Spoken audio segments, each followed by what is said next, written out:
नमस्ते दोस्तों, स्वागत है आपका मेरे चैनल पे। एंड स्पेशली जो मेरी 30+ वाली बहनें ये वीडियो देख रही हैं, उनका स्पेशल स्वागत है इस वीडियो पे। क्योंकि इस वीडियो में मैं उन्हीं के बारे में बात करने वाली हूँ। क्या आप भी उनमें से हैं जो रोज सुबह उठ करके मिरर देखते हैं और ये सोचते हैं कि इस घर की इमोशनल पिलर तो मैं ही हूँ, पर जब मुझे ज़रूरत पड़ेगी तो क्या कोई मेरे साथ है खड़ा मेरे लिए? तो ये वीडियो आपके लिए होने वाली है। इसको हम बोलते हैं इमोशनल सपोर्ट सिस्टम ट्रैप। ये वो इल्यूजन है जो हम सारी महिलाएं फेस करती हैं, स्पेशली जब आप अबव 30 हो जाते हैं, 30 से ऊपर के हो जाते हैं, तो आपके पास आपका फैमिली होता है, आपका ससुराल होता है, आपके बच्चे होते हैं, और आपको ये बताया जाता है यही सब तुम्हारा परमानेंट इमोशनल बैकअप है। पर असल में सच्चाई क्या है? क्या कभी आपने बैठकर सोचा है? आप तो सबके लिए दिन भर कुछ ना कुछ करती रहती हैं, चाहे आप अपने बच्चे के लिए करें, चाहे आप अपने हस्बैंड के लिए करें, आप अपने इन-लॉज के लिए करें, आसपास के लोगों के लिए करें। आप हमेशा अपने आप को इमोशनली अवेलेबल रखते हैं उनके लिए, एंड इस चक्कर में कहीं ना कहीं आप अंदर से टूट जाते हैं। तो इस वीडियो में मैं दोनों पर्सपेक्टिव से बात करूंगी, वर्किंग वुमेन के हिसाब से भी एंड जो महिलाएं होम मेकर हैं उनके पर्सपेक्टिव से भी।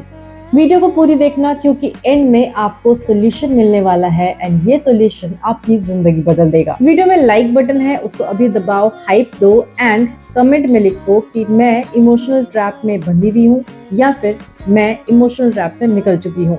सो बचपन में आपने वो बरगद वाली स्टोरी तो जरूर सुनी होगी, जहाँ पे एक गाँव में बहुत ही बड़ा, बहुत ही विशाल बरगद का पेड़ था।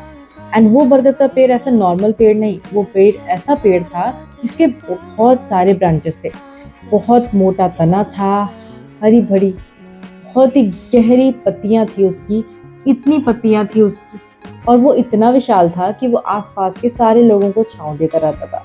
जो भी राह गुजर वहां से गुजरता था, वो वहां थोड़ी देर बैठता था, ठंडी हवा खाता था। कुछ बूढ़े बुजुर्ग शाम में वहाँ पे आते थे, उसके नीचे बैठते थे, अपने बेटे के बारे में बात करते थे, अपनी बीवियों के बारे में बात करते थे, एंड वो पेड़ सब कुछ सुनता रहता था। कई बार माँ अपने बच्चे को लेकर आ जाती थी एंड उसकी शैतानियां भी वो देखता था। किसान आते थे, उसके नीचे लेटते थे, अपने फसलों के बारे में बात करते थे, लॉसेस के बारे में बात करते थे, एंड घर में किस तरीके से उन्हें खाना नहीं मिला ये बात वो करते थे। पेड़ चुपचाप सारी कहानियां सुनता रहता था। दिन बीता, महीने बीते, साल बीत गया। पेड़ अपना काम करता रहा, वो लोगों को छांव देता रहा, उनकी बातें सुनता रहा, पर बदले में उसने कभी किसी से कुछ मांगा नहीं। पर एक दिन बहुत जोर की बारिश हुई एंड बहुत ज्यादा बिजली कड़की, जिसकी वजह से उस पेड़ को नुकसान हुआ। उसके जो तने थे वो टूट गए, बिजली कड़कने की वजह से उसके लीव्स जो थे, उसके जो पत्ते थे वो गिर गए। एक तरीके से कहें तो पेड़ टूट चुका था। अब उसके आसपास से जो भी गुजरता था वो ये बोलता था कि इस पेड़ के नीचे बैठ के मजा नहीं आता है। कई बार लोग ये कहते थे कि ये पेड़ अब बुढ़ा हो गया, इसका अब कोई काम नहीं है, पर किसी ने ध्यान नहीं दिया कि आखिर पेड़ को तकलीफ क्या हुई, क्यों पेड़, इतना विशाल पेड़ अचानक से मर गया, उसे हुआ क्या आखिर? किसी ने उसके बारे में ध्यान नहीं दिया, किसी ने उसके बारे में पूछा नहीं। मॉरल ऑफ द स्टोरी ये है कि जो इंसान दूसरों का बोझ जिंदगी भर उठाता है ना, उसका बोझ उठाने वाला कोई नहीं होता है। एंड ये सच्चाई है, ये फैक्ट है, ये हम सबको मानना चाहिए। दोस्तों, ये जो इमोशनल सपोर्ट सिस्टम ट्रैप है, ये है क्या? जब हम लेडीज की उम्र लगभग 30+ हो जाती है ना, 35 ईयर्स की हो जाती है, 37 ईयर्स की हो जाती है, तो हमारे लाइफ में ये माना जाता है कि हम सेटल्ड हैं अपनी लाइफ में। इनफैक्ट जब आपकी शादी की बात होती है तब आपसे यही कहा जाता है कि अब तुम नए फैमिली में जाओगी, तुम अब अकेली नहीं रहोगी, तुम्हारे पास बहुत सारे लोग ऐसे होंगे जिसका तुम्हें ध्यान रखना होगा, फिर चाहे वो आपके हस्बैंड हो, फिर चाहे वो आपके इन-लॉज हो। बट जैसे जैसे आप अपनी एज को क्रॉस करती जाती है, आप 35 की हो जाती है, 37 की हो जाती है, तो इसके साथ साथ फिर आपके बच्चे हो जाते हैं। आप एक जॉब अगर करती हैं तो जॉब में एक स्टेबल पोजीशन पे आती हैं, उसका स्ट्रेस आपको अलग से है। तो ये सारी चीज़ मैनेज करते करते आप सबके लिए एक इमोशनल सपोर्ट सिस्टम बन जाते हो। बट आपने कभी बैठ के सोचा है कि आपका इमोशनल सपोर्ट सिस्टम कौन है? हस्बैंड के ऑफिस का स्ट्रेस है, वो आपको मैनेज करना है, बच्चों का स्कूल का वर्क है, वो आपको मैनेज करना है, इन-लॉज का जो भी काम है, अगर आप इन-लॉज के साथ रहते हैं तो आपको काम है, अगर आप ऑफिस में जॉब करने जाती हैं, भले ही आप अपने इन-लॉज के साथ नहीं रह रहे, बट आपको अपना ऑफिस संभालना है, आपको घर के काम करने हैं। सो इतनी जो केओस हमारे लाइफ में चलती है आफ्टर 30, उस को वेंट आउट करने का हमारे पास कोई जगह एक्चुअली होता ही नहीं है। एंड इनफैक्ट स्टडीज भी यही कहती है कि जो भी इंडियन मैरिड वुमेन होती है ना, उनके अंदर इमोशनल लेबर बहुत ज्यादा होता है। भले ही आप बाहर का काम करके आओ 6 घंटे 8 घंटे, पर एक्स्ट्रा आपको घर का काम तो करना ही पड़ेगा, जिसमें आपके 4-5 घंटे आराम से निकल जाते हैं। एंड ये जो आपका 4-5 घंटा निकलता है ना, इसमें आपका इमोशनल लेबर भी बहुत ज्यादा लगता है, जिसपे आप ध्यान ही नहीं देते हैं। वही बात हो जाती है कि जो वर्किंग वुमेन है उसको डबल काम करना पड़ता है, उसे बाहर का भी संभालना होता है, उसे घर भी संभालना होता है। और जो हाउसवाइफ है, जो होम मेकर है, उनके अंदर आता है आइडेंटिटी क्राइसिस। इसीलिए कई लोग ऐसा बोलते हैं ना कि जब आप 40+ हो जाते हो तो आपके पास बहुत सारे चैलेंजेस होते हैं, बट मेरे हिसाब से जो 30+ वाला एज है ना, वो बहुत ज्यादा चैलेंजिंग होता है। जब आप 40s के होते हो ना, तो एटलीस्ट आपके बच्चे बड़े हो जाते हैं, तो आपका वो जो एक प्रेशर होता है ना, कि उसको आपको फिजिकली उतना उसके लिए आपको अवेलेबल होने की जरूरत नहीं होती है। बट 30+ में जनरली तो लोग लेट ही मैरिज कर रहे हैं आजकल। इस समय बच्चे उतने बड़े नहीं होते हैं, तो आपका फिजिकल ड्रेनेज बहुत ज़्यादा होता है। इमोशनल तो आपका लाइफ टाइम चलेगा ही। जब भी आपने शादी कर ली, जब भी आपने बच्चा कर लिया, तो डेफिनेटली इमोशनल ट्रॉमा तो आपको लाइफ टाइम के लिए आपने कबूल कर लिया है। बट जो फिजिकल लेबर है, ये 30s में बहुत ज़्यादा है। मैं मानती हूँ बॉडी उस समय बहुत एक्टिव रहती है, आप सब कुछ कर लेते हो, पर आप अपने बारे में सोचना भूल जाते हो। एंड सोसाइटी का नॉर्म्स तो यही होता है, जब आप इस एज तक पहुंच चुके हो, आपके पास आपका घर है, आपके पास आपका जॉब है, आपके पास आपके बच्चे हैं जो अच्छे खासे स्कूल में पढ़ रहे हैं, तो उनके हिसाब से आपकी लाइफ तो सेट है। पहले बात करते हैं वर्किंग वुमेन के पर्सपेक्टिव से। 30+ में जनरली या तो आपके पास एक बच्चा होगा या तो आपके पास 2 बच्चा होगा। आपके पास आपका हस्बैंड है संभालने के लिए, आपके पास अगर आप जॉइंट फैमिली में रहते हैं तो आपके इन-लॉज है जिनका आपको ध्यान रखना है। नहीं भी है तब भी आपको अपने फैमिली में अपने हस्बैंड और अपने बच्चे का तो ध्यान रखना ही है। सुबह आपका काम शुरू हो जाता है 5 बजे 6 बजे उठ करके। आपको सबका टिफिन बनाना है, आपको उसको स्कूल भेजना है, फिर आपको थोड़ा सा अपने ऊपर टाइम देना है ताकि आप सही तरीके से ऑफिस पहुंच जाएं। एंड ऑफिस जाते ही आपको घर का सारा क्योस भूल करके ऑफिस के काम में लगना है। वहाँ पे आपको सारा काम परफेक्टली करना है, वहाँ पे भी कोई गलती नहीं होनी चाहिए, वरना फिर वहाँ पे आप जज किए जाते हो कि ये तो लेडीज है, इसके पास शायद इतना टाइम नहीं है कि ये अपने करियर को उतना टाइम दे पाए, या फिर आपको कहीं पीछे छोड़ दिया जाता है एंड आपके आसपास के लोग आपसे आगे निकल जाते हैं। फिर जब आप घर आते हो तो फिर ऑफिस को छोड़ करके आपको फिर से घर में लगना होता है, अपने बच्चों को होमवर्क कराना होता है, हस्बैंड थक के आया है उसके मूड को देखना होता है। एंड देन जो थोड़ा सा टाइम मिलता है उसमें आप अपने साथ अपना मी टाइम स्पेंड करते हो, भले ही इसमें आपका नींद पूरा हो या ना हो। इन सब चीज़ों में आपके बारे में कौन है सोचने वाला, जो आपके बारे में सोचता है? शायद आप भी नहीं सोचती। आपके हिसाब से तो ये बिल्कुल एक परफेक्ट रूटीन है जो आप जी रही हैं।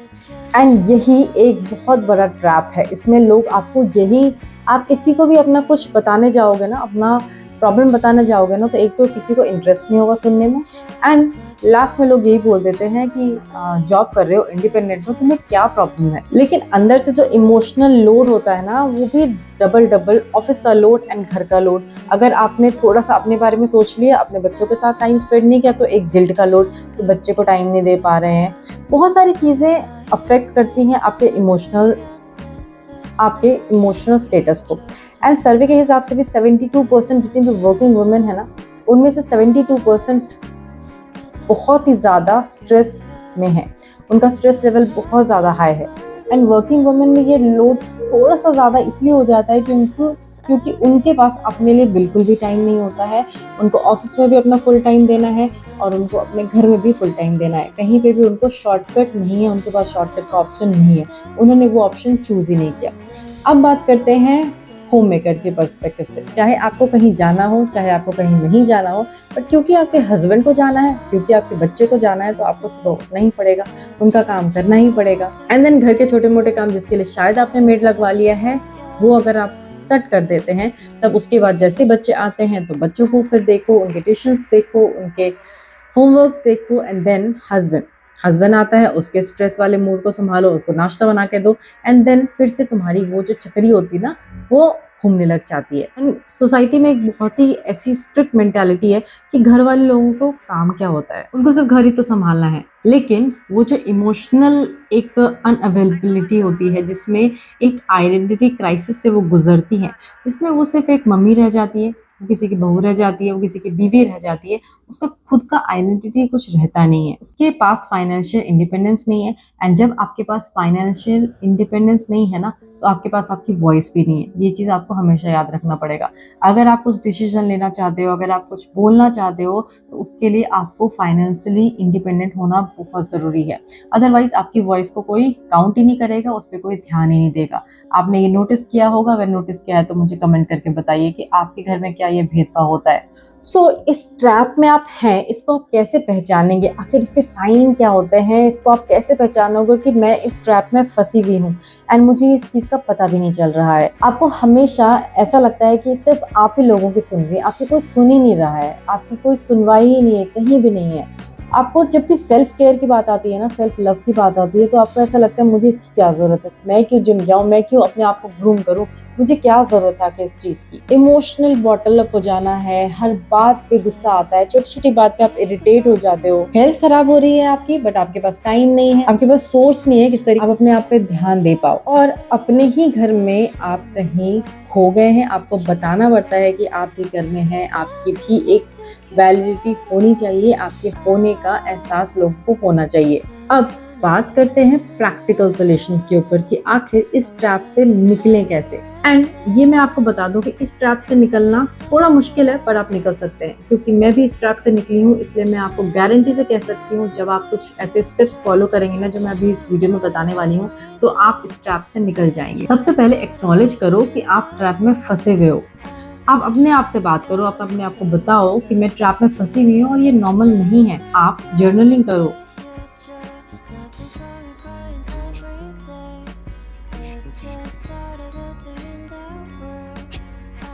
कम्युनिकेट करना सीखो अपने हस्बैंड से, अपने पार्टनर से। आपकी जो प्रॉब्लम है आपको अपने हस्बैंड से, अपने पार्टनर से जरूर बताना चाहिए। जैसे हर रात सारे फोन वोन को हटा करके एटलीस्ट आप उनसे ये बोलो कि सिर्फ 15 मिनट मेरी बात सुन लो, मुझे जज मत करो, मुझे कोई सोल्यूशन मत दो, बट सिर्फ मेरी बात सुन लो। उससे भी आपको बहुत हल्का फील होगा। अपने घर के अलावा एक्सटर्नल सपोर्ट सिस्टम बहुत ज़रूरी है, भले ही वो आपके कुछ ग्रुप ऑफ फ्रेंड्स हो, कॉलेज ग्रुप ऑफ फ्रेंड्स हो, या फिर आपके आसपास के ग्रुप ऑफ फ्रेंड्स हो, जो कि आपको एक इमोशनल सपोर्ट दें, जिसके सामने आप अपनी बातें बोल सको, दिल खोलकर अपनी बातें बोल सको। नेक्स्ट स्टेप होता है सेल्फ रिलायंस। छोटी सी हॉबी अपने अंदर इनकलकेट करो। छोटी सी हॉबी, भले ही वो पेंटिंग हो, भले ही वो वॉकिंग हो, जिम जाना हो। अगर सब कुछ स्टेबल है तो पैसे कमाने की कोशिश जरूर करो, भले ही घर में कुछ बच्चों को बुला करके ट्यूशन दे दो, बट अपने आप को इस तरीके से बनाओ कि कुछ अमाउंट आप अपना अर्न कर सकते हो। एंड उससे भी इम्पॉर्टेंट, बाउंड्रीज अपने लाइफ में सेट करो। अगर आप थक गए हो तो आप बोलो कि आप थक गए हो। इतनी मदर इंडिया बनने की कोई ज़रूरत नहीं है, या फिर दया की मूर्ति बनने की ज़रूरत नहीं है, क्योंकि इसका आपको कोई इनाम नहीं मिलने वाला है। लास्ट में सब लोग अपने अपने रास्ते चले जाएंगे एंड आप अपने ही जगह पे वहीं पे रहोगे, अगर आप अपने ग्रोथ पे ध्यान नहीं दोगे तो। अगर वर्किंग हो तो एक टाइम के लिए मेड लगा लो, कोई ज़रूरत नहीं है सारा काम दौड़ भाग के खुद करने का एंड अपने आप को सुपर चैंपियन दिखाने का, क्योंकि अगर आप हर काम फुल टाइम कर रहे हो ना, तो आपका बॉडी जो है वो टूटता है, आपका बॉडी जो है वो थकता है। अपनी बॉडी की सुनो एंड जहाँ पे हेल्प की जरूरत है वहाँ पे हेल्प जरूर। एंड इस तरीके से अपने आप को प्रायोरिटी देने की कोशिश करो, क्योंकि जब भी आप फ्लाइट में जाते हो तो आपको यही कहा जाता है ना कि जब भी आपके आसपास ऑक्सीजन की लेवल कम हो तो सबसे पहले अपने आप को मास्क लगाओ, उसके बाद आसपास के लोगों की हेल्प करो। तो जब तक आप में इमोशनली, फिजिकली हर तरह से साउंड नहीं रहेंगे, हर तरीके से फिट नहीं रहेंगे, तो आप अपने आसपास के लोगों को उस तरीके से सपोर्ट नहीं कर पाएंगे।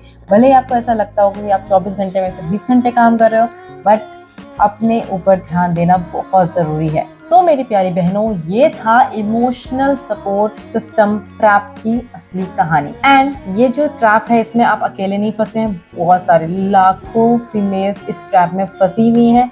आधे लोगों को तो पता ही नहीं है कि वो इस ट्रैप में फंसी हुई हैं, बट आपको इस ट्रैप से निकलना है, आपको इस ट्रैप से निकलकर स्ट्रांग बनना है, आपको इस ट्रैप से निकलकर हैप्पी बनना है। आप मुझे कमेंट करके बताओ, जो मेरे वीडियोस को देख रहे हैं, आप वर्किंग है या फिर होम मेकर है, या फिर आपके लाइफ का सबसे बड़ा स्ट्रगल क्या है जिसमें आप फंसे हुए हो, आपके लाइफ का सबसे बड़ा इमोशनल सपोर्ट ट्रैप क्या है। वीडियो पसंद आए तो लाइक कीजिए, वीडियो को शेयर कीजिए और चैनल को सब्सक्राइब कर लीजिए, क्योंकि मैं इसी तरीके के एम्पावरिंग वीडियोस लाती रहूंगी। कोशिश करूंगी रेगुलर बेसिस पे लेकर आऊं। एंड अपने मेंटल हेल्थ का बहुत बहुत बहुत ध्यान रखो। आपका मेंटल हेल्थ बहुत ज़रूरी है। Thank you so much for watching this video.